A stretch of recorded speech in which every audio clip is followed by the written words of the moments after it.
På Center for Hjerneskade der afprøver vi gennem et forskningsprojekt en intensiv træningsmetode til børn med erhvervet hjerneskade. Børnene kommer herind på centret 3 gange om ugen i 8 uger af 1,5 time. Og selve træningsmetoden er baseret på de gode resultater, som Center for Hjerneskade har fundet på voksenområdet. Prøv at sætte dig ned i den. Sådan der. Så du kan se, at den holder dig, ikke?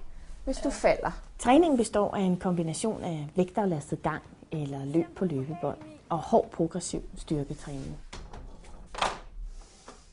4. Flot. Første gang kunne jeg tage 30 kilo på den her. Det her ben. Ja.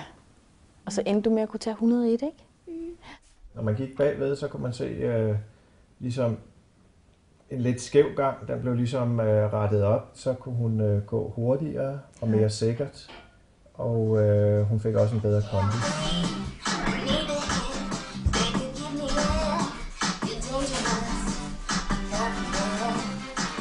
Det overordnede effektmål med det her projekt, det er at øge ganghastigheden. Fordi hvis deres ganghastighed øges, så vil deres funktionsniveau øges, så vil deres aktivitetsniveau øges, deres deltagelsesniveau, og dermed bedres deres livskvalitet.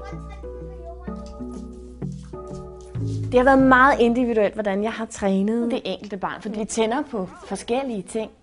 Så jeg har virkelig fået kamp til mit hår på mange måder og måtte virkelig bruge min fantasi.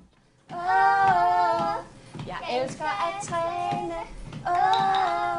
Jeg er smuk som en svane. Det betyder meget rent socialt i skole og i SFO. Du kan følge med dine kammerater, og selvfølgelig er der stadigvæk en forskel. Men hun fik en større chance for at følge med de andre, ved at hun fik mere styrke og hurtighed.